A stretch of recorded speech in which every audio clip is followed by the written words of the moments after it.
Elaine, tawag ni Ralph sa katulong isang umaga habang papalis na siya ng opisina. Yes, sir. Sagot naman ni Elaine at dali-dali itong lumapit sa amo niya. Kilala mo ba kung sino yung babaeng to? Tanong ng lalaki at ipinakita sa kanya ang napulot na picture nito. Ah, sir, ako po yan. Wala sa loob na sagot niya.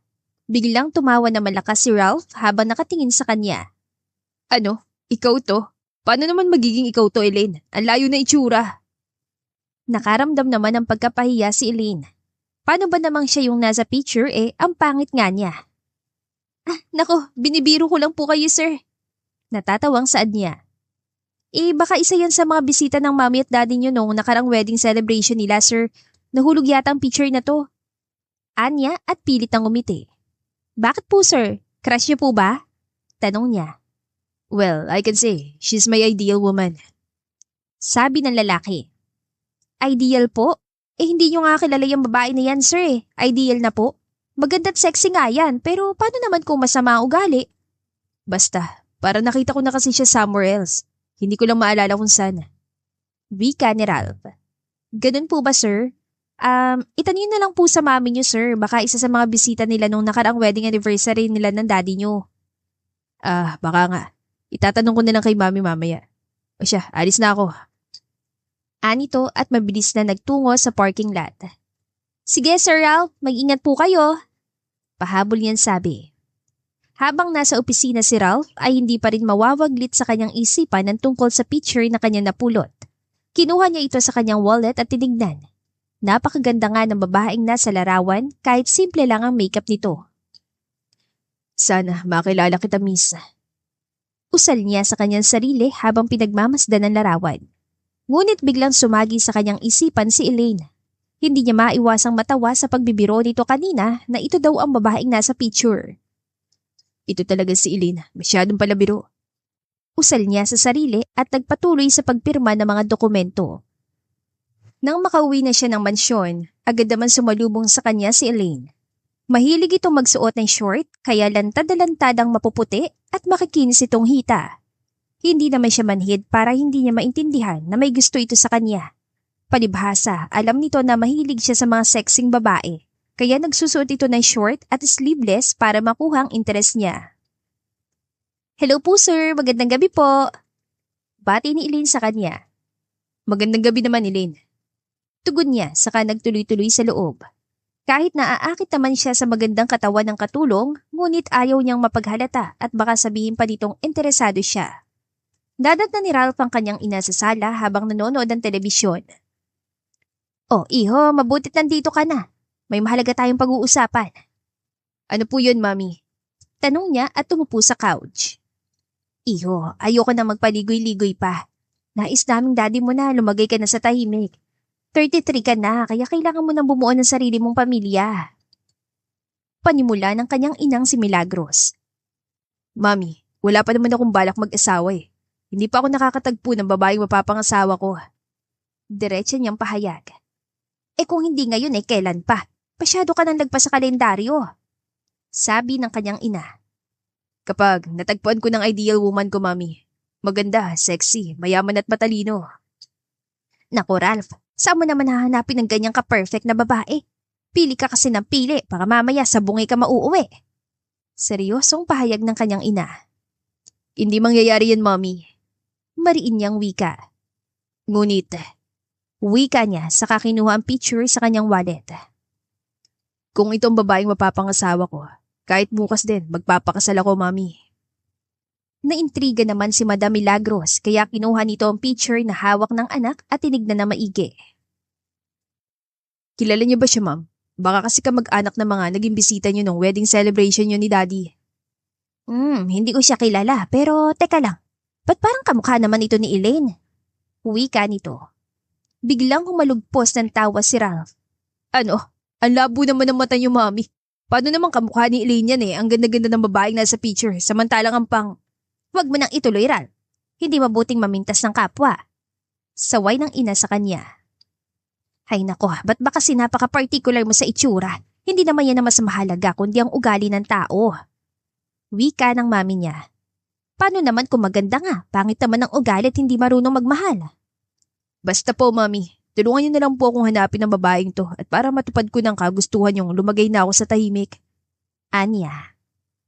Hindi na nagtagal ang pakikipag-usap ni Ralph sa kanyang ina at pumasok na siya sa kanyang kwarto. Muli siya napatingin sa picture na kanyang napulot. You are so beautiful, miss. Saan ka ba lupalop naroroon at pupuntahan talaga kita? Wika niya habang kinakausap ang picture. Hindi niya maintindihan kung bakit malakas naman ang tama niya rito kahit pa hindi pa niya ito nakikilala ng personal. Marami na siyang babaeng nakarelasyon. Puro magaganda at sexy. Pero sa tingin niya parang may kakaiba sa babaeng nasa picture. Naisip niyang ilagay ang picture sa frame at pagkatapos ipinatong niya ito sa ibabaw ng kanyang drawer. Kinabukasan, habang nagdidilig ng mga bulaklak sardines si Elaine, bigla na lamang sumagi sa isip niya ang tungkol doon sa picture na napulot ni Ralph. Elaine.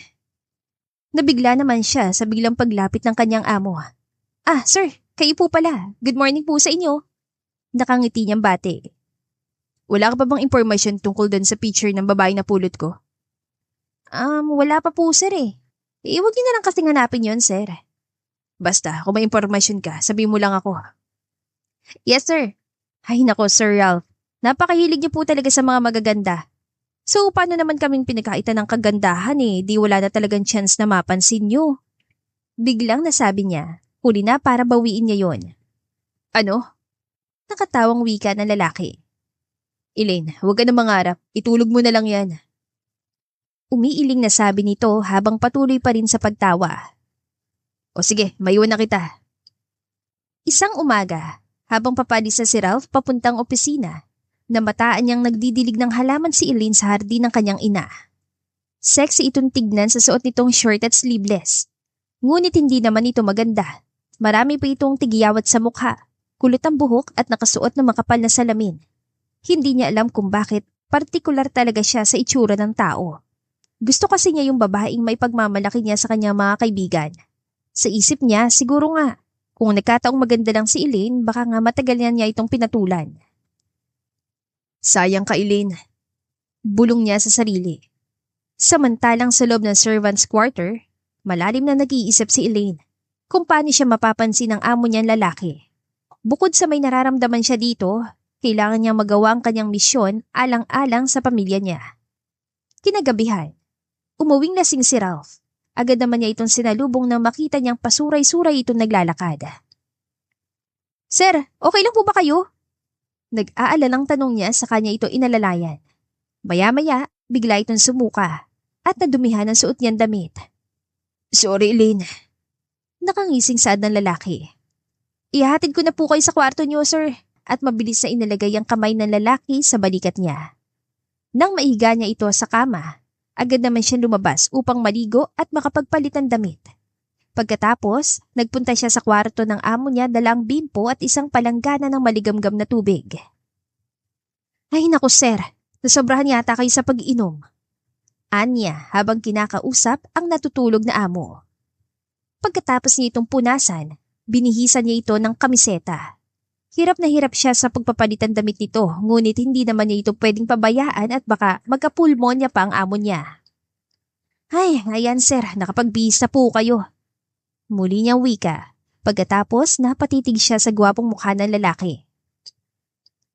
Sir Ralph, mahal kita. Mahina niyang sabi. Sa totoo lang, hindi mahirap mahalin ng amo niya. Mabait ito sa maid kahit na ba may weird itong ugali na ayaw sa hindi kagandahan. Pihikan nito. Ay, makaalis na nga. Anya saka tumayo at ang malalabasan ng kwarto nang marinig niyang magsalita si Ralph. Miss, magpakilala ka sa akin. I promise, pakakasalan kita kahit ilang simbahan pa. Anito habang nakapikit ang mga mata. Miss, huwag kang umalis. Muling sabi ni Ralph at hinawakan ng kamay niya. Just stay here. At ganun lang, bigla siyang siniil nito ng halik. Sir Ralph! Pagpupumiglas niya, ngunit mas lalo lang naging mapusok ang halik na lalaki sa kanya.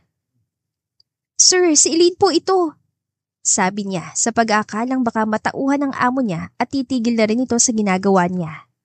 Ngunit hindi tumigil si Ralph at mas lalo pa ito naging mapusok hanggang sa nagsimula ng maglayag ang mga kamay nito sa kanyang katawan at tuluyan na siyang nadarang sa matinding sensasyon. Papakasalan kita, miss. Bulong ng binata sa tenga niya. Alam niya na ang tinutukoy nito ay ang magandang babae na nasa picture. Malakas ang tama ng amo niya dito. Sir, si Eileen po ito. Muli niyang wika dahil umaasa siyang titigil ito. Ngunit hindi ganoon ang nangyari.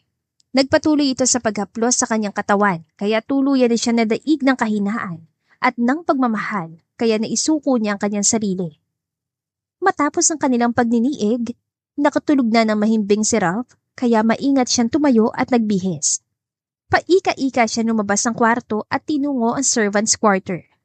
Masakit ang ibabang bahagi ng kanyang katawan, tanda ng pagkawasak ng kanyang pagkabirhen.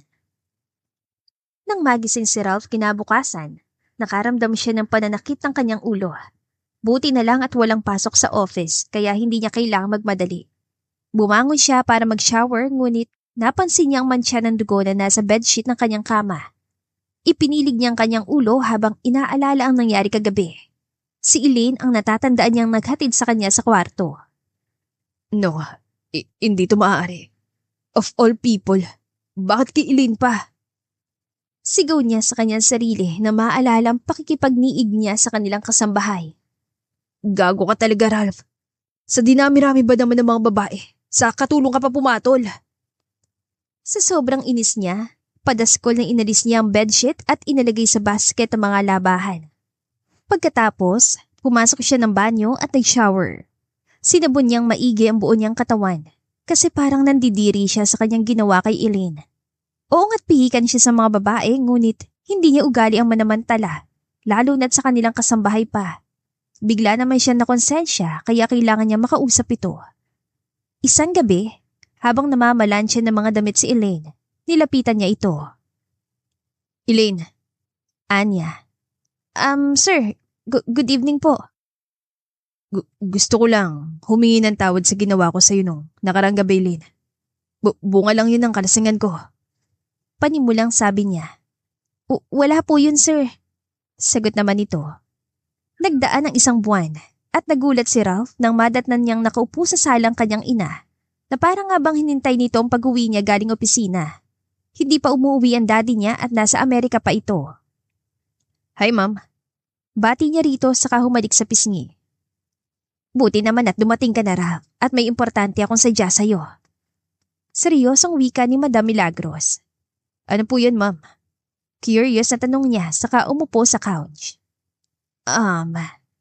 Tumiki muna ito saka nagpatuloy sa pagsasalita. Buntis si Eileen at ikaw ang ama. What?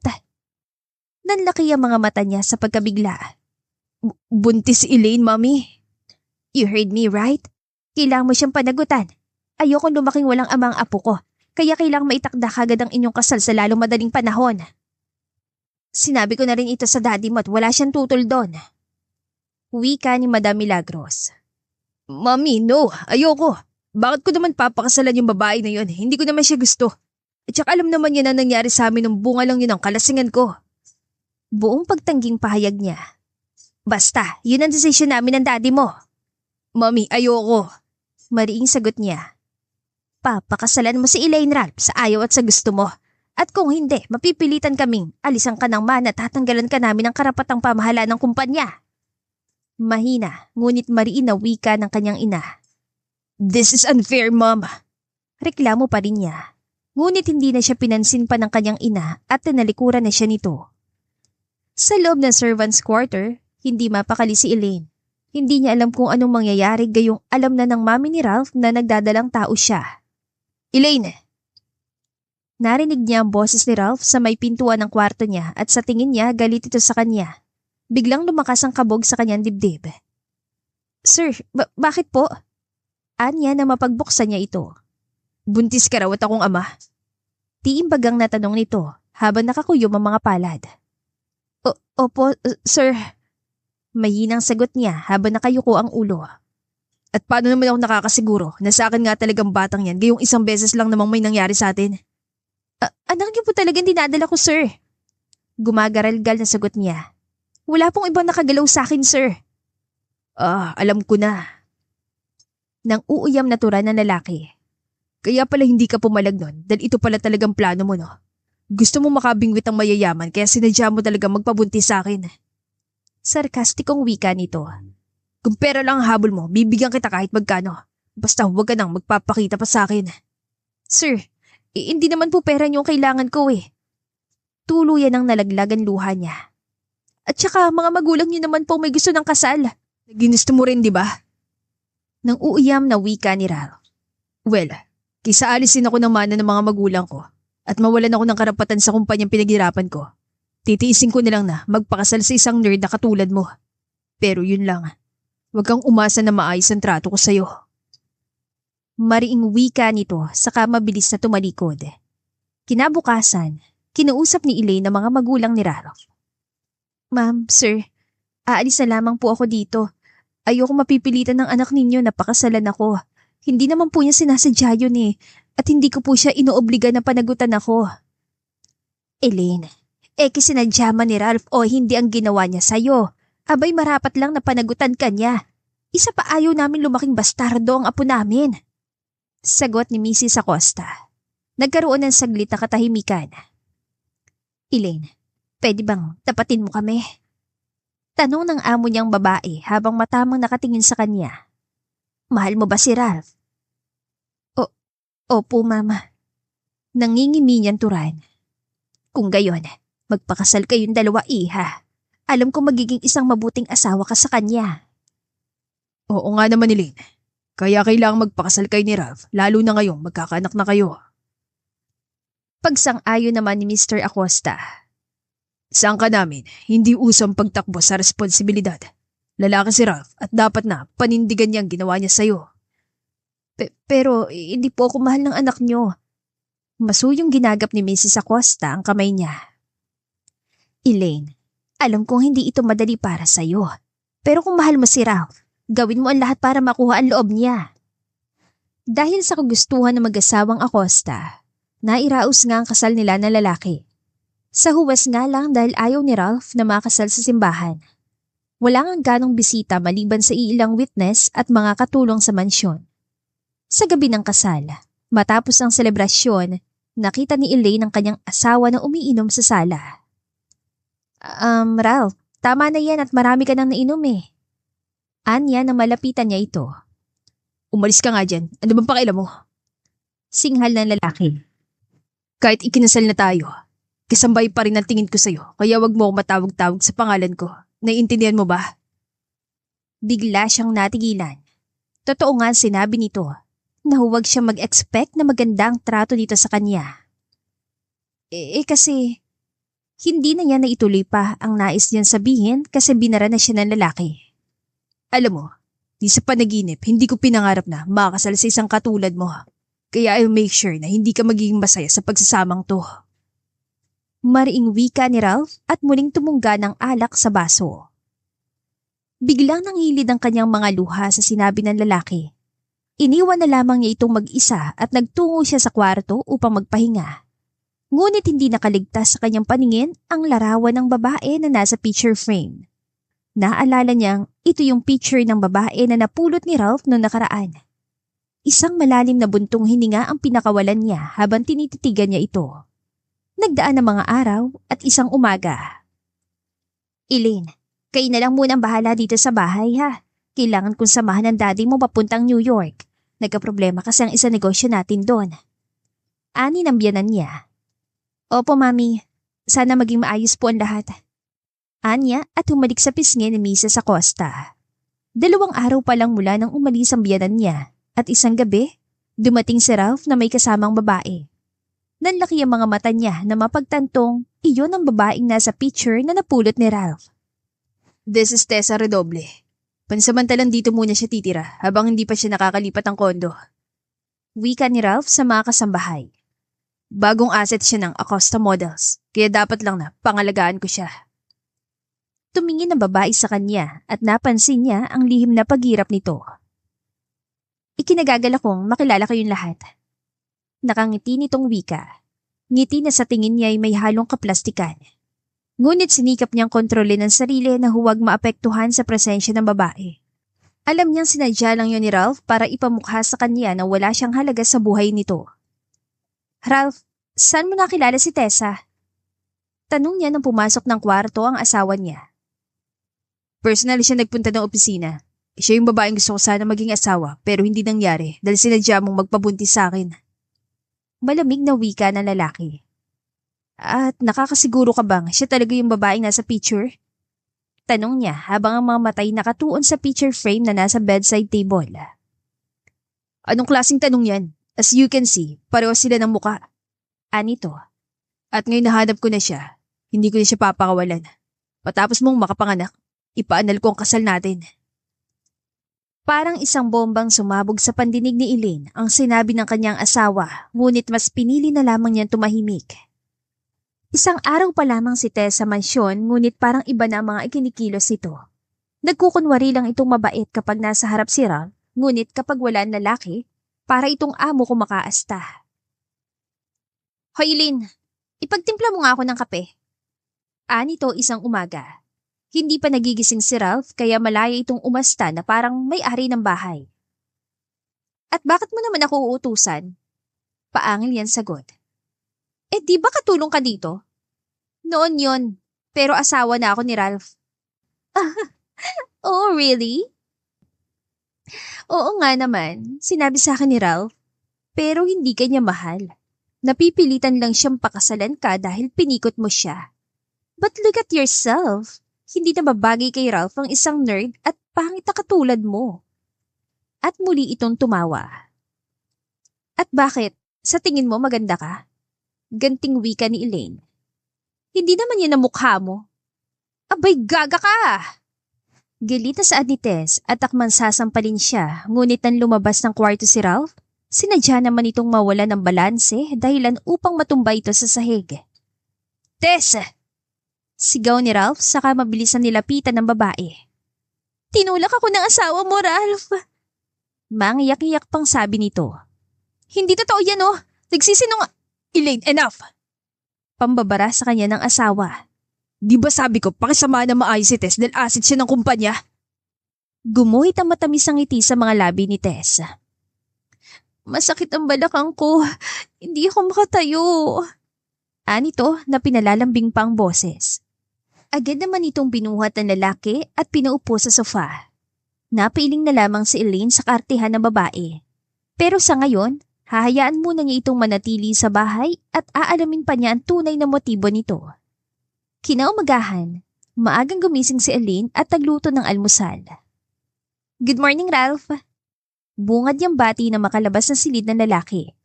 Tinignan lang siya nito na masama at walang kaamor-amor sa presensya niya. Nakapaganda na ako ng almusal. Tara, kakain na tayo. Hindi ako kakain sa mga luto mo. Baka mamaya may lason pa yan. Who knows kung ano talaga binabalak mo. Siyempre, sa'yo mapupunta ang full legal right sa mga ari-arian. Sakaling mawala ako, di ba? Paangil na sagot nito saka mabilis na nagtungo sa parking garage. Sumunod naman dito si Tessa at nag-iwan ng mapaghamong ngiti sa kanya bago ito tumalikod. Nasaktan siya sa kanyang narinig. Mababaw nga talaga ang pagkakakilala ni Ralph sa kanya. Napaluha siya ng bigla, ngunit mabilis din niyang pinalis yon ng kanyang mga kamay. Isang araw ang muli pang nagdaan at patuloy pa rin ang paghahari-harian ni Tess sa mansyon. Ngunit hindi naman siya paaapi dito dahil siya ang asawa at mahigit na karapatan sa pamamahay ng mga Acosta. Alam mo kung ako ikaw, umalis ka na lang dito. Malinaw namang hindi ka mahal ni Ralph, di ba? Patutsyada na naman ni Tess. Paano ba niya mamahalin ng isang katulad mo? Ni hindi ka niya may pagmalaki sa mga kaibigan niya? Hindi ko isusuko ang karapatan ko kay Ralph. Mariing sabi niya. Marahil, hindi nga ako maganda. Pero totoo kong mahal ang asawa ko. Galit na tinapunan siya ng tingin ni Tess bago ito tumalikod. Nang sumunod na mga araw, nakahinga ng maluwag si Elaine nang malamang lumipat na ng kondo si Tess. Alam naman kasi ni Ralph na uuwi na ang mami nito. Kumusta kayo dito, iha? Bungad na tanong ng kanyang biyanan. Maayos naman po, mami. Sagot niya. Hindi na niya kailangan pansabihin ng tungkol kay Tess at baka magalit na naman sa kanya si Ralph. Kinabukasan, O iha, umalis na ba ang asawa mo? Bungad at tanong sa kanya ng kanyang biyanan na makalabas ito ng kwarto. Opo, Mami. Bakit naman iniwan niya tong briefcase niya? Napatingin naman siya sa bagay na sinasabi nito. Pwede bang ihatid mo na lang to sa office, iha? Magpasama ka na lang sa driver natin. Okay po, Mami. Kahit naman nagdalawang isip siya kasi baka ano pang sabihin ni Ralph sa kanya sa office, pero nakakahiya din naman tumanggi sa ipinag-uutos ng kanyang biyanan. Ilan segundo lumipas at nakarating na sila sa malaking kumpanya na pag-aari ng mga akwasta. Pagkatapos sabihin sa gwardiya ang pakay niya, pumasok na siya at tinungong elevator papunta sa ika-4 na palapag kung saan naroon ang opisina ng kanyang asawa. Nasa pintuan pa lang siya nang maulinigang may nag-uusap sa loob. Bro, may nakapagsabi sa akin na ikinasal ka na daw. Tanong ni Ted, ang accounting manager ng kumpanya. Biglang napakunot noo si Ralph sa tanong ng kaibigan. Nakakainis nga eh. Napikot ako ng isang katulong. Ano? Katulong? Well, kung pasok naman sa panlasa mo, hindi na baling katulong, di ba? Nakangising wika ni Ted. Yun na nga eh. Katulong na nga. Malayong malayo pa sa tipo kong babae. Sinamami kasi eh. Tinakot akong tatanggalan ng karapatan dito sa kumpanya kapag hindi ko pa nanagutan yung Elaine na yun. Yan kasi napala sa pagiging pihikan mo. Bakit? Ano bang itsura niya? Curious na tanong ni Ted. Para namang nanigas si Elaine sa kanyang kinatatayuan. Sumisikip ang kanyang dibdib dahil sa kanyang mga narinig. Mas gusto na lamang niyang umalis sa lugar na yon. Pero naisip naman niya, paano tong briefcase na dala niya?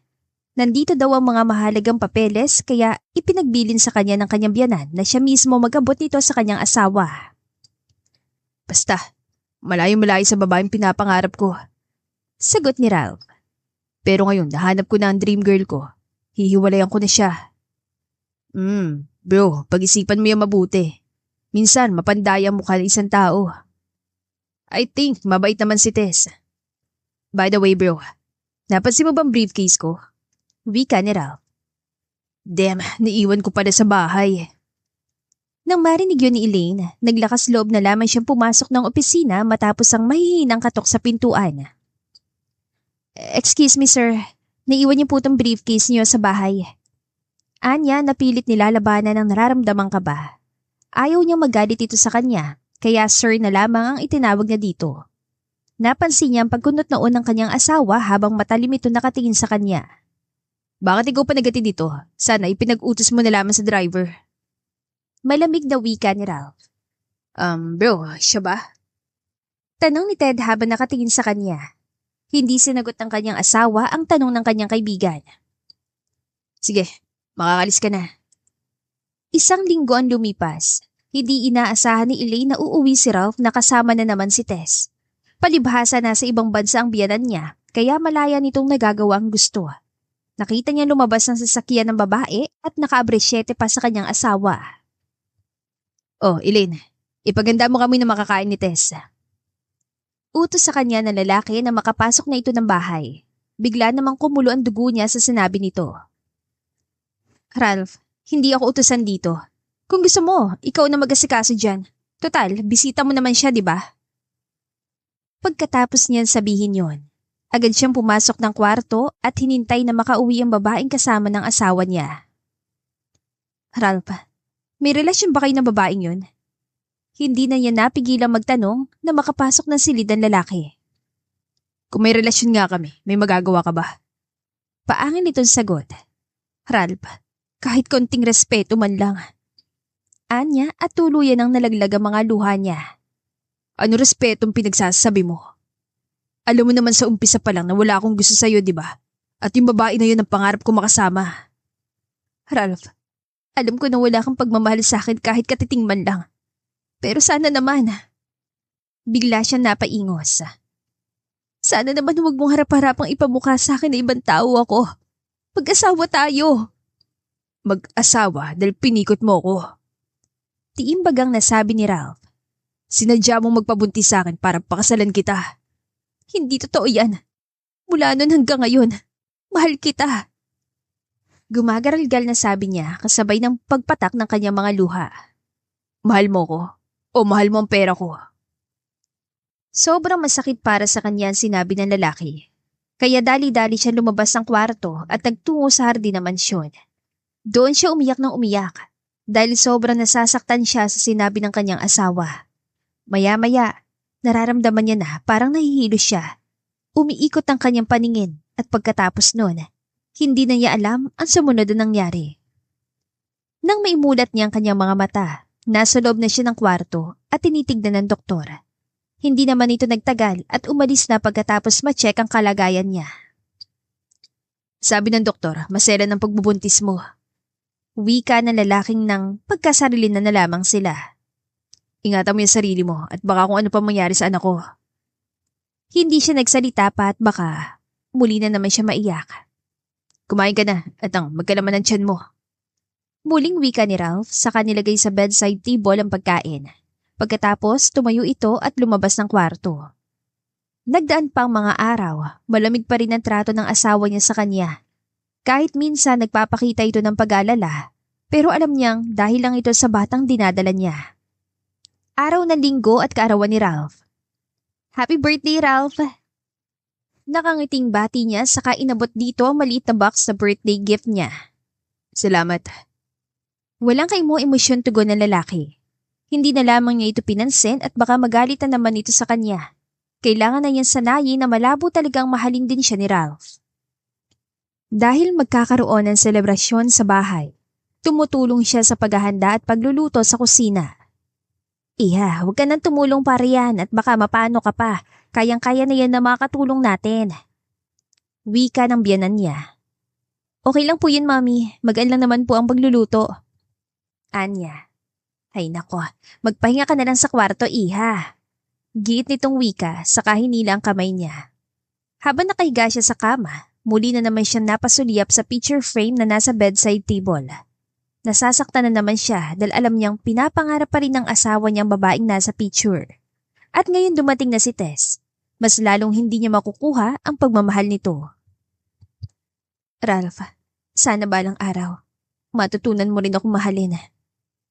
Usal niya sa sarili. Ilang oras ang lumipas at nagsidatingan na mga bisita ng kanyang asawa. Ayaw naman niya lumabas ng kwarto at baka masaktan lang siya kapag binabaliwala siya ng lalaki. Iha, hindi ka man lang balalabas dito? Tanong ng kanyang biyanan nang madatnan siya nito sa kwarto. Hindi na po, Mami. Ayoko pong mapahiya si Ralph. Mahina niyang sagot. Nasa sala yung babaeng nagangalang Tess. Wala akong tiwala sa kanya. Kaya kung ako, ikaw, huwag mo hayaang maagaw niyang asawa mo. Anito at ginagap ang kamay niya. Huwag kang mag-alala, tutulungan kita, Iha.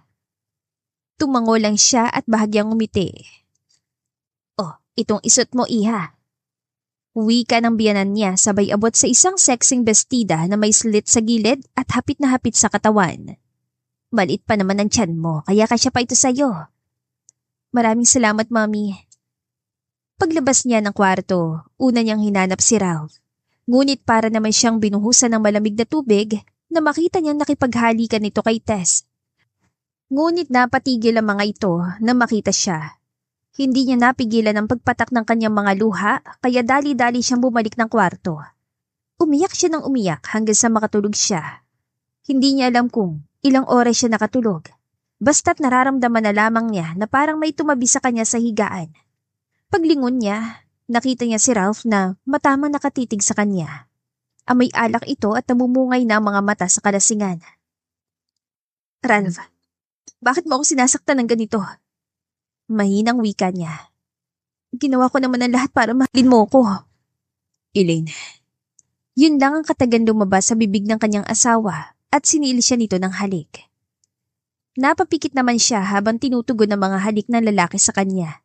Muli na namang nanaig ang pag-ibig niya dito, kaya muli niyang naipagkaloob ang kanyang sarili. Alam na niya nangyari sa kanila ay bunga lang ng kalasingan nito at hindi dahil sa pagmamahala. Nagdaan pa mga araw at isang umaga. Ralph, pwede ba samahan mo ko ngayon sa prenatal check-up ko? Hindi kasi makapunta dito ang OB dahil may nakaschedule daw siyang CS operation. Pero sasaglit daw muna siya sa clinic kaya pupunta na lamang ako doon. Anya sa kanyang asawa. Busy ako, magpasama ka na lang sa isa sa mga katulong dito. Malamig na sagot ni Ralph. Hindi na lamang siya umimik pa. Mag-isa na lamang siyang pupunta ng klinik. Hindi naman niya mapipilit ang asawa niya na samahan siya dahil may ginagawa naman talaga ito. 8:00 na nang makaalis ng bahay si Ralph.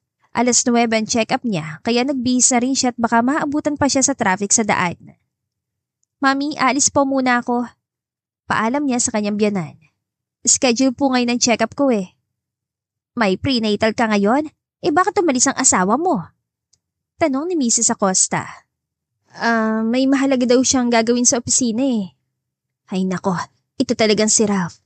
Mas uunahin pa ba niya yung ginagawa niya kaysa sa pagsama niyo? Ay, marami naman siya mauutusan sa opisina. Hindi na, bali na po mami. Magpapahatid na lamang po ako sa driver. O siya, sige iha, mag-iingat ka ha.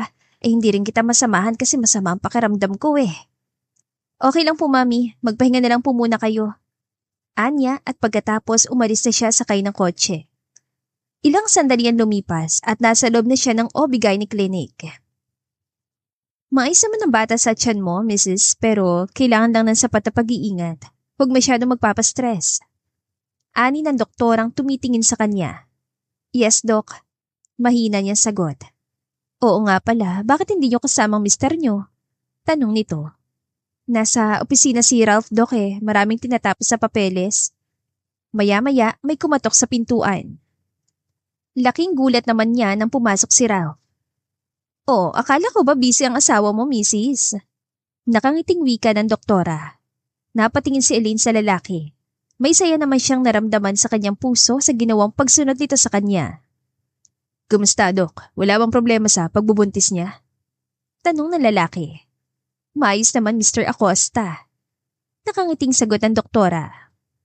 Maintain lang yung vitamins niya at huwag kalimutang uminom ng gatas bago matulog. Thank you, Doc. Anya. Pagkatapos, nagpaalam na sila. Pinapauwi ko ng driver. Ako na maghatid sa iyo sa bahay. Wika ni Ralph nang makalabas na sila ng klinik. Salamat sa pagpunta mo dito, Ralph. Tinawagan ako ni Mami kaya wala akong choice. Malamig nitong turan. Bigla siya nalungkot sa sinabi nito. Akala niya sariling kalooban ng pagpunta ng asawa niya. Yung pala, tinawagan nito ng kanyang biyanan. Nang makarating na sila ng mansyon, dumiretso agad sila ng kwarto. Ralph, hindi mo ba talaga ako kaya mahalin? Hindi na niya napigilang magtanong sa lalaki. Sobra na kasing mabigat sa kanyang dibdib ang pagtrato ng kanyang asawa. Kung alam mo na ang sagot, bakit tinatanong mo pa yan? Paangil na wika nito. Bakit? Dahil ba pangit ako? Bigla siya nagkaroon ng lakas ng loob para sabihin yon. Dahil hindi mo ko may pagmamalaki sa mga kakilala at kasamaan mo sa opisina? Shut up! Wala kang karapatang pagsabihan ako ng ganyan. Pasalamat ka nga't pinakasalan kita. At saka, ano bang inirereklamo mo? Provided ka naman sa lahat ng pangangailangan mo dito Ralph, gusto ko lang naman na mahalin mo ko. At tuluyan ang nalaglag ang mga luha niya. Bigla na lamang nakaramdam si Ralph ng hindi may paliwanag na awa para kay Elaine. Pero hindi talaga malis ang galit niya dito sa tuwing maiisip niya na sinadya nitong magpabuntis sa kanya para pakasalan niya ito. Huwag mo ko idadaan sa mga drama mong yan. Babalik na ako ng opisina. Make sure na walang mangyayaring masama sa'yo dahil ayoko maapektuhan ng anak ko. Anito, saka mabilis na lumabas ng kwarto. Naiwang mag-isa si Elaine na hilam sa luha ang mga mata. Hindi nga talaga siya magkakaroon ng puwang sa puso ng asawa niya. Ngunit alang-alang sa batang dinadala niya, hindi pa rin siya susuko. Kinabukasan, maaga na naman siyang gumising. Nagluto siya ng paboritong almusal ni Ralph. Di ba sinabi ng doktor na maselan ang pagbubuntis mo?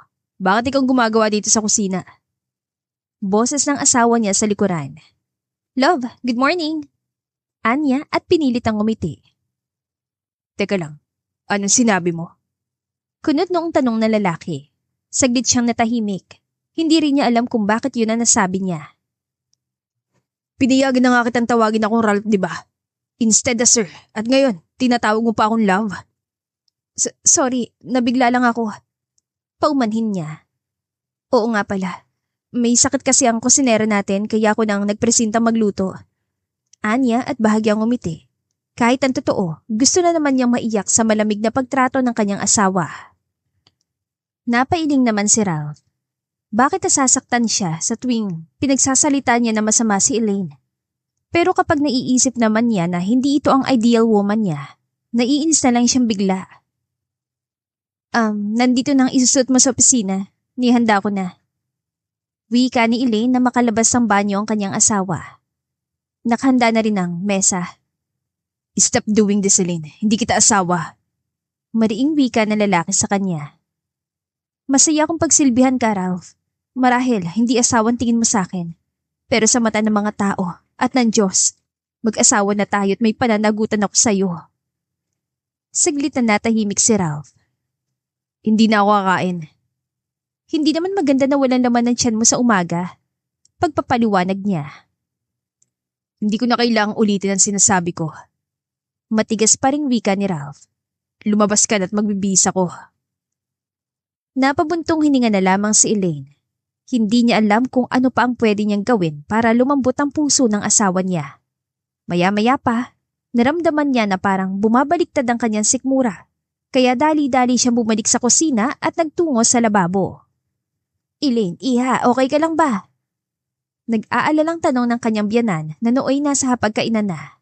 Hindi na niya nagawang sagutin ang tanong ng biyanan dahil nagsusuka na siya. Tumayo naman si Mrs. Acosta at hinagod ang likod niya. Maupo ka na lang muna, iha. Wika nito. Nasaan palang asawa mo at nang makapag-almusal na tayo? Hindi na raw po siya kakain, Mami. Mahina niyang sagot at humila ng upuan. Abay, hindi man lang ba niya titikman to niluto mo? Paborito pa naman niya mga ito. Hindi umimik si Elaine. Umupo na lamang siya at para siya nahihilo. Maya-maya, nakita niyang papalapit ang asawa niya sa hapagkainan. Ano nangyayari dito? Tanong nito habang nakatingin sa kanya. Masama ang pakiramdam ko at para akong na... Elaine!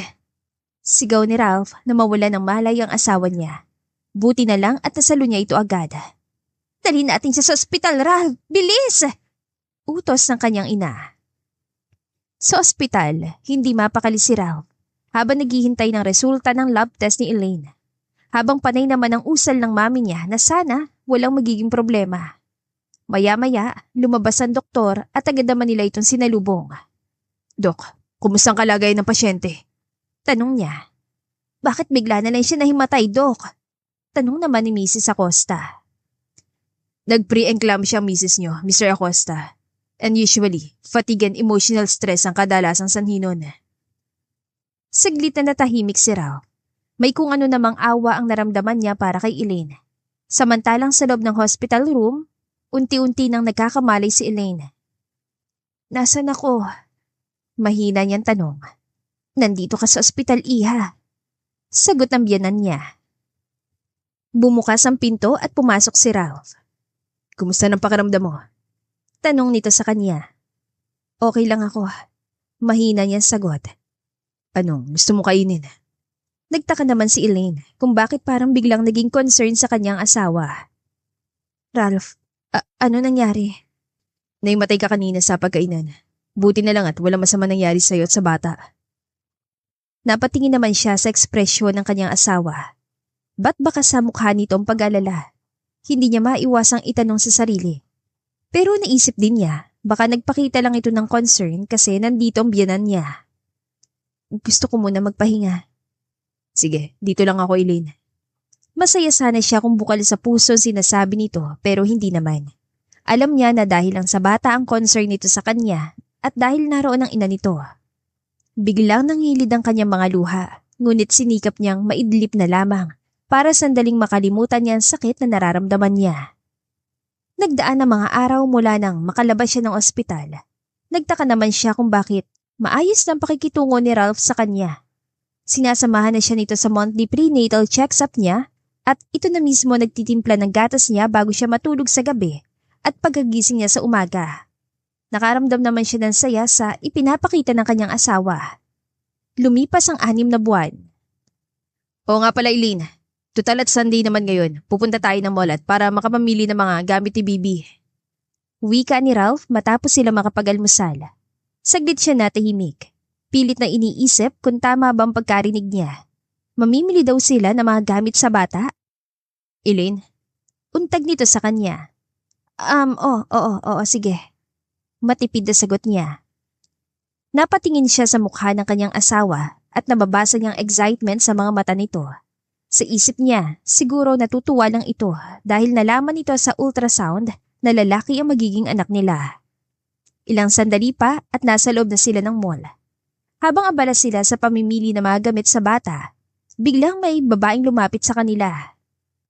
Hi Ralph, I didn't expect to see you here. Nakangiting wika nito. Bigla namang uminit ang dugo niya sa presensya nito. Hello Tess. Ganting bati naman ni Ralph. Anang babae habang kunot noon nakatingin sa kanya. Don't tell me na natutunan mo na siyang mahalin, Ralph. Elaine is my wife at may responsibilidad ako sa kanya. Sagot ng lalaki. Bagamat hindi man sinabi na mahal siya nito, sapat na para sa kanya marinig na hindi na siya ipinagkakaila ni Ralph bilang asawa. Biglang tumawa na malakas si Tess. Hindi naman siya nababagay sa iyo, Ralph. Anito at hinagod siya ng tingin. Hindi mo siya may pagmamalaki. Tess, please. Saway ni Ralph. Kung wala ka ng ibang sasabihin, will you excuse us? Anito at hinawakan ng kamay niya. Elaine, let's go. May kung ano namang tuwa ang naramdaman niya sa kanyang puso sa simpleng paghawak ni Ralph sa kamay niya. Matapos silang makapamili, kumain muna sila sa fast food kasi malapit na namang mag-aalas 7 ng gabi. Ralph, salamat nga pala't hindi mo na ako ipinagkakaila na asawa mo ko. Anya nang makabalik na sila ng sasakyan. Tumangulang ang lalaki habang ang mga matay nakatuon sa kalsada. Tahimik lang itong nagmamaneho kaya pinili na lang din niyang huwag na muna itong kausapin. O iha, nandito na pala kayo. Nakangiting wika ni Mrs. Acosta na makarating na sila ng bahay. Good evening po, Mami. Bati ni Elaine sa biyanan niya saka humalik sa pisngi. Sumunod din si Ralph sa paghalik sa ina nito. Pagkatapos, inutusan nito mga katulong na iayos sa mga pinamili nila at ilagay sa kwarto ang crib para sa bata. Salamat sa time, Ralph. Anya na magkasarilinan na lamang sila. Ayos lang, it's my responsibility. Saad ng lalaki. Dahil sa pagod sa pamamasyal, mabilis na nakatulog si Elaine. Samantalang nanatili pang gising si Ralph. Hindi siya makatulog. Para kasing hindi na niya maiintindihan ang sarili niya nitong mga nakarang araw. Napatitig siya sa natutulog niyang asawa. Saka ibinaling ang tingin sa picture frame na nakapatong sa bedside table. Humakbang siya at kinuha ang frame. Ilan segundo niyang tinitigan ng babaeng nasa picture. Hanggang sa napatingin siyang maigi sa mga mata nito. Bakit parang parehas sila ng mga mata ni Elaine? Hindi niya maiwasang itanong sa sarili. Sa isip niya, kaya pala sinabi noon ng mami niya na kamukha ni Elaine ang babaeng nasa picture. Umiling na lamang siya saka muling binalik ang frame. Dahan-dahan siyang lumapit sa kama at kinumutan ng natutulog na niyang asawa. Pagkatapos, umupo siya sa gilid ng kama at wala sa loob na hinaplos sa mukha nito. Ralph, stop it. Saway niya sa sarili. Huwag kang mahulog sa kanya. Hindi siya type mong babae, remember? Bulong ng isang bahagi ng kanyang utak. Nagdaan pa 3 buwan at 9 months na siya ni Elaine. Excited na siyang mailuwal ang bata sa kanyang sinapupunan. Ngunit isang araw, narinig niyang may kausap sa telepono si Ralph habang may ginagawa ito sa office room ng mansyon. Ewan nga ba't bigla siya na curious kaya dahan-dahan siya lumapit sa may pintuan. Dahil nakaawang lang ang pinto, kaya narinig niyang pag-uusap ng asawa niya sa cellphone, lalo na't naka-loudspeaker pa ito. Bro, totoo pala nag-asawa ka na, hindi ka man lang nag-imbita. Boses ng lalaki at narinig niyang kausap ni Ralph sa kabilang linya. Ang balita namin, katulong niyo lang ang napangasawa mo at malayong-malayo sa tipo mong babae. Narinig niya ang pagtawa ng lalaki. Nakita ko kayo minsan sa OB Clinic pero hindi na ako lumapit kasi nagmamadali ako nun. Alagang-alaga mo nga siya eh. Don't tell me, mahal mo na siya. No, hindi ganun yun bro. Wika ni Ralph. Kaya ko lang naman siya pinakasama na maayos dahil sabi ng doktor, masela ng pagbubuntis niya at bawal sa kanya magkaroon ng emotional stress. Para namang naupos na kandila sa kinatatayuan niya si Elaine. Ganun ba? So, hindi mo siya mahal? Tanong ng lalaking kausap ng asawa niya. Of course not. Paano ko ba mamali ng isang katulad niya? At saka, malapit na rin naman siya mga anak, kaya titiisin ko na lang muna. Biglang sumikip ang dibdib niya sa lahat ng mga sinasabi ni Ralph. Malinaw na sa kanya lahat. Hindi siya kailanman mahal ng asawa niya. Lahat ng pag-aalaga nito sa kanya ay dahil lang sa batang dinadala niya at sa payo ng doktor. Napahawak siya sa kanyang tiyan dahil bigla na lamang itong sumakit. Napangiwi siya. Diyos ko, baka manganganak na ako. Usal niya. Ralph! Tawag niya sa kanyang asawa habang namimilipit sa sakit ng kanyang tiyan. Manganganak na yata ako. Elaine, ano nangyari? Tanong ng lalaki na kalalabas lang ng kwarto at mabilis na nakalapit sa kanya. Baka manganganak na ako. O sige, dadaling kita sa ospital. Natatarantang wika ng kanyang asawa. Saglit niyang nakalimutan ang narinig niya sa telepono dahil ang mas mahalaga sa kanya ay ang panganganak niya. Samantalang hindi mapakali si Ralph sa labas ng delivery room. Iho, relax ka lang. Magiging maayos din ang lahat. Wika ng kanyang ina. Sana mama, magmatagumpay ang panganak ni Elaine at maging ligtas sila ng anak ko. Let's pray for that, iho. Makaraan ng ilang sandali, matagumpay na iniluwal ni Elaine ang isang malusog na batang lalaki. Diyos ko, maraming salamat po. Mahina niyang usal sa kamarahang ipinikit ang mga mata. Nang magising siya, nasa loob na siya ng hospital room at kapiling na niya ang kanyang sanggol. Walang mapagsisidla ng ligayang kanyang nararamdaman sa mga oras na yon. Isa na siyang ganap na ina at gagawin niya ang lahat upang maging mabuting inang bata. Elaine, nakaraos ka na. Wika ni Ralph at hinalikan siya sa noo. Nakita niya masayang mukha nito habang nakatingin sa kanilang munting anghel. Minsan pa'y sumagi sa kanyang isip ang narinig niyang pag-uusap ng kaibigan at ang asawa niya kanina. Kaya bahagyang napalitan ng lungkot ang sayang kanyang nararamdaman. Elaine, may gusto ka bang kainin? Biglang tanong ng lalaki. Wala naman, Ralph. Gusto ko na lang muna magpahinga. 6 na buwan matapos siya makapanganak. Habang pinapatulog niya si baby Aaron, biglang tumunog ang messenger notification niya. Sa isip niya baka si Ralph ang nag-chat kasi hindi pa naman ito umuuwi. Dahan-dahan niyang inilagay ang anak niya sa crib at tinignan ng cellphone. Bigla siyang nanlumo na makita ang video ng kanyang asawa at ni Tess sa loob ng isang hotel room. Ralph, paano mo nagawa sa akin to? Minahal kita ng labis. Humahagulgol na wika niya habang napasubsob sa kama. Hindi na niya kaya pa magtiis. Ginawa na niya ang lahat pero bigo pa rin siya magkaroon ng puwang sa puso ng asawa.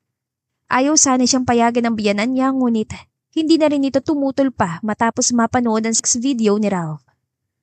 Maraming salamat po, Mami, sa mabuting pagtrato niyo sa akin. Huwag po kayong mag-alala. Hindi ko naman po ipagkakait sa inyong bata. Kahit anong oras po pwede niyong dalawin si Baby Aaron sa probinsya. Maluha-luha niyang sabi. Mami, sorry po. Nabigo po ako. Wala na po akong dahilan para lumaban pa. Dahil kahit kailan, hindi ako kayang mahalin ng anak niyo. Naiintindihan kita, Elaine. Hindi ka naman nagkulang. Si Ralph ang may pagkukulang sa'yo. Ani Mrs. Acosta saka may inabot sa kanyang isang sobre. Para sa pangangailangan ng bata. Salamat po, Mami.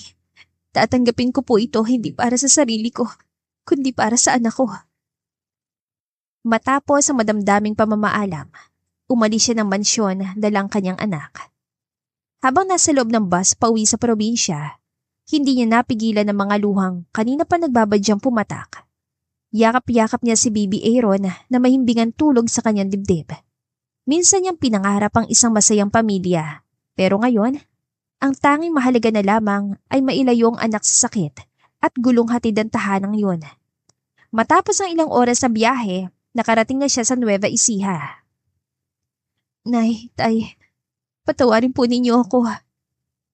Anya at mahigpit na yumakap sa mga magulang niya. Ikinuwento niya ang lahat ng mga nangyari at nagkaiyakan sila. Naluha din ang dalawa niyang kapatid na lalaki. Di bali na po tayo, Nay. Ang malaga, hindi na po mawawala sa atin ang lupang ito na kinatitirikan ng bahay natin. Elaine, anak, Malaki ang ginawa mong sakripisyo para maisalba tong lupa natin. Kaya nagpapasalamat kami sa iyo, anak. Madamdaming wika ng kanyang inang si Ursula. Pero Nay, isa na po akong single mom ngayon. Hayaan mo na anak. Ang mahalaga, magkasama-sama tayo dito. Sagot naman ng kanyang amang si Alfonso. Sa lahat ng mga nangyayari sa buhay niya, kung may mga tao man tunay na nagmamahal sa kanya, iyon ay ang kanyang pamilya.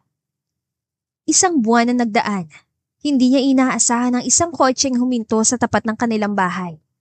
Biglang lumakas ang kabog sa kanyang dibdib, kaya dahan-dahan siyang sumilip sa bintana. Si Ralph. Mahinang sambit niya. Ralph, yun ba yung kamong asawa mo, anak? Tanong naman ni Nanay Ursula. Nay, ayoko na siya makita pa. Anya at dali-daling pumasok ng kwarto. Narinig niyang pinapapasok ng kanyang ina si Ralph. Magandang araw po sa inyo. Ako si Ralph Acosta, ang asawa ng anak niyo. Pagpapakilala ni Ralph. Naparito po ako para sunduin na mag-ina ko. Ikinalulungkot ko, iho, pero ayaw ka nang kausapin ng anak ko. Mahinahong wika ni Nanay Ursula. Nay, pakiusap po. Marami po kaming dapat na pag-usapan. Hindi na nakatiis pa si Elaine at lumabas siya ng kwarto. Wala na tayong dapat pag-usapan, Ralph. Hindi mo ako mahal, kaya anong dahilan para magsama tayo? Elaine, please let me explain. Anito at dahan-dahang lumapit sa kanya. Huli na ang lahat, Ralph. Wala na ako natitirang pagmamahal para sa'yo. Niloko mo ko, kaya magsama kayo ng babaeng pinapangarap mo. At tuluyan na siyang napahagulhol. Anak, huminahon ka. Mas mabuting mag-usap kayong dalawa. Wika ng kanyang ina at hinayaan silang magkasarilinan. Elaine. Sambit ng lalaki at dahan-dahan lumapit sa kanya. Simula nang umalis ka, lagi na lang ako malungkot. Namimiss ko kayo ng anak natin. Babalik tayo ng Maynila at magsimula tayo ulit bilang isang pamilya. Hindi na maaari ang gusto mo mangyari, Ralph. Huwag mo nang pilitin ang sarili mo. Hindi mo ako mahal kaya ibinigay ko na sa iyong kalayaan mo. Hindi ako maghahabol kahit ilang babae pang ititira mo sa bahay niyo. Elaine, mahal kita. Please, bigyan mo ako ng pagkakataon para makabawi sa lahat ng pagkukulang ko sa iyo. Madamdaming wika ng lalaki kasabay ng pagpatak ng kanyang mga luha. Alam ko kung bakit ka umalis. Dahil doon sa video na pinadala ni Tess gamit ang dummy account. Elaine, walang namagitan sa amin, maniwala ka. Gumamit lang siya ng AI para palitan ng mukha ko dahil ang totoong nasa video ay ang ibang lalaki na kaparehas ng pangangatawan ko na ginamit niya para sa kanyang maitim na plano.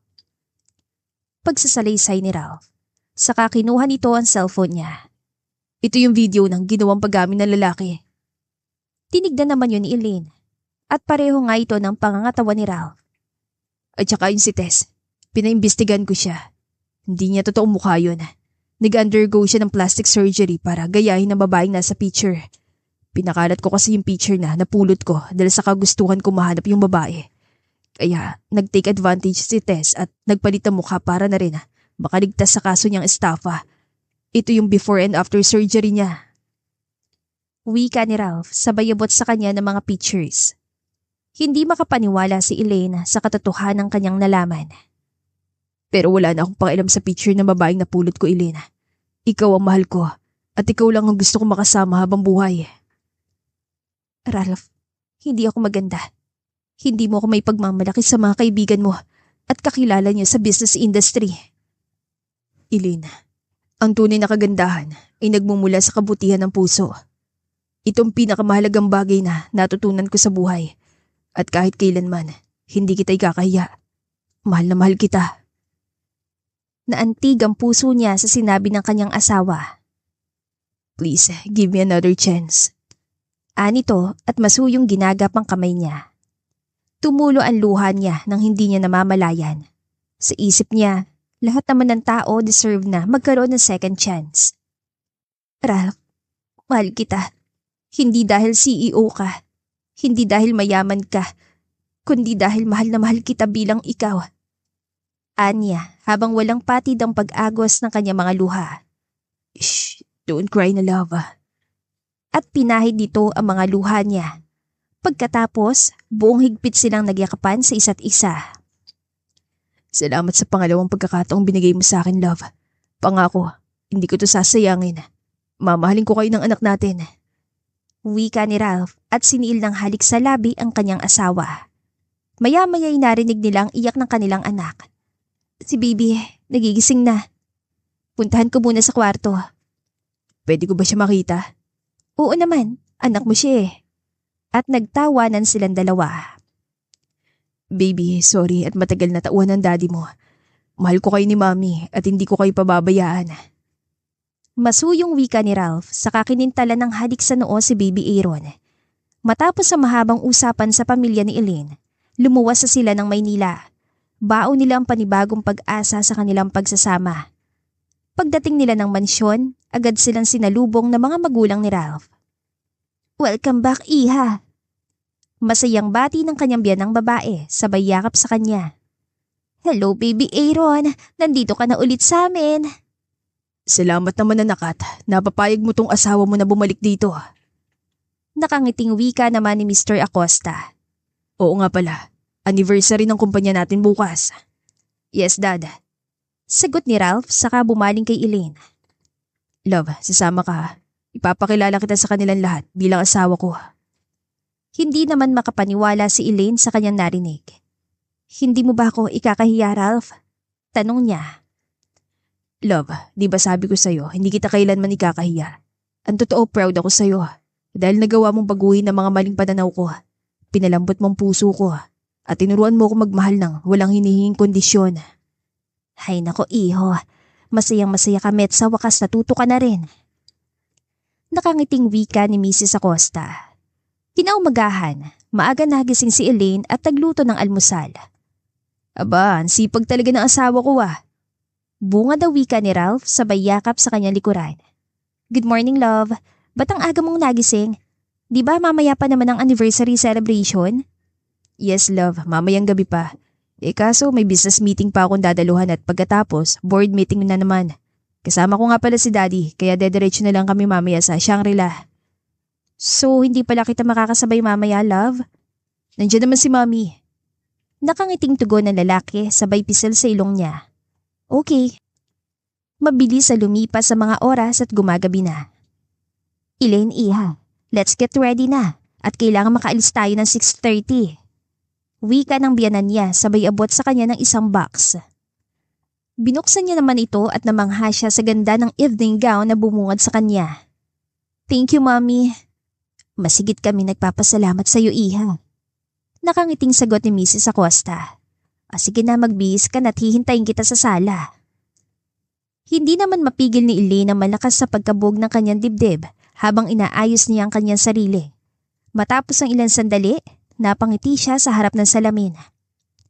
Samantalang hindi naman mapakili si Ralph at panayan tingin niya sa orasan habang naghihintay sa pagdating ni Elaine at ng mami niya. Lumipas ang ilang sandali at malapit na magsimula ang party. Oh, Ralph, nandito na palang mami mo. Ani Mr. Acosta. Bakit hindi niya kasama si Elaine, Dad? Nag-aalalang tanong niya. Agad niyang sinalubong ang kanyang ina at humalik dito. Nakasunod naman ang daddy niya. Mami, si Elaine. Actually, may sorpresa kami sa'yo, iho. Nakangiting wika ni Mrs. Acosta. Basta kahit anong mangyari, pakinggan mo ang bulong ng iyong puso ha. Yun na mas mahalaga kaysa sa mga bagay na makikita ng iyong mga mata. Tama ang mami mo, anak. Ang importante, natuto ka na sa mga pagkakamali mo. Sabat naman ng kanyang ama. O sige, pumunta ka na sa gitna. Naghihintay na si Elena, may pakilala mo siya. Tumango naman si Ralph kahit hindi niya lubusang naintindihan ang sinasabi ng mga magulang niya. Kinuha niya ang mikropono at nagsimula magsalita. Good evening everyone. Today, we are celebrating the silver anniversary of Acosta Models. Maraming salamat sa inyong pagdalo. And this time, gusto kong samantalahin ang pagkakataong to upang makilala ng lahat ng babaeng nagturo sa akin ng mga bagay na hindi ko alam. Ladies and gentlemen, my beloved wife, Elaine Robles Acosta. Umugong ang malakas sa palakpakan kasabay ng pagbukas ng malawak na pintuan ng party venue. Lahat napatingin sa pagpasok ng napakagandang babae. Hindi naman makapaniwala si Ralph sa kanya nakita. Iho, siya ang totoong Elaine. Wika ng mami niya. Mami, anong ibig sabihin nito? Bulong niya. Salubungin mo muna ang asawa mo, iho, at siya nang bahalang magpaliwanag sa'yo. Wika ni Mr. Acosta. Samantalang halos maiyak naman si Elaine habang naglalakad sa gitna. Nakita niya maraming katanungan sa mga mata ng kanyang asawa. Sinalubong siya nito at sabay silang naglalakad sa gitna ng magkahawak kamay. Ladies and gentlemen, my wife, Elaine. Wika ni Ralph na makarating na sila sa gitna. Muli, umugong malakas sa palakpakan. Pagkatapos, sumunod naman ang kainan, sayawan at kasayahan. Hindi ko akalain na ganito pala kaganda ang asawa ko. Wika ni Ralph habang sumasayaw sila sa gitna. Sa totoo, yung sinabi mo sa akin noon na ikaw yung nasa picture? Oo, love. Sorry. Pinakiusapan kasi ako ng mga magulang mo na magpanggap akong pangit gamit ang Hyperial mask at pagkatapos paibigin kita. Pumayag na rin ako dahil kailangan ko na ng pera para ganap ng mapasamin ang lupang kinatatayuan ng bahay namin sa probinsya. At bakit yun ang naisip nila ni Mommy? Gusto nilang magbagong pananaw mo sa buhay dahil masyado ka raw, partikular sa itsura ng tao. Pumayag na rin ako dahil mula noon, mahal na talaga kita. Nakikita lang kita sa TV noon pero may lihim na ako nararamdaman sa'yo. Naintindihan ko ng lahat, love. Pero kahit ano man ang itsura mo, ikaw pa rin ang babaeng mahal ko. Masuyong wika ni Ralph. I love you, Elaine. I love you too, Ralph. Habang nakatitig sa isa't isa, dahan-dahang naglapit ang kanilang mga mukha. At sa huli, nagtagpo din ang kanilang mga labi sa isang halik na puno ng pagmamahal. At dito na po nagtatapos ang ating kwentong pag-ibig. Maraming salamat po sa pakikinig. To God be the highest glory. Hanggang sa muli. Paalam! Elaine! Tawag ni Ralph sa katulong isang umaga habang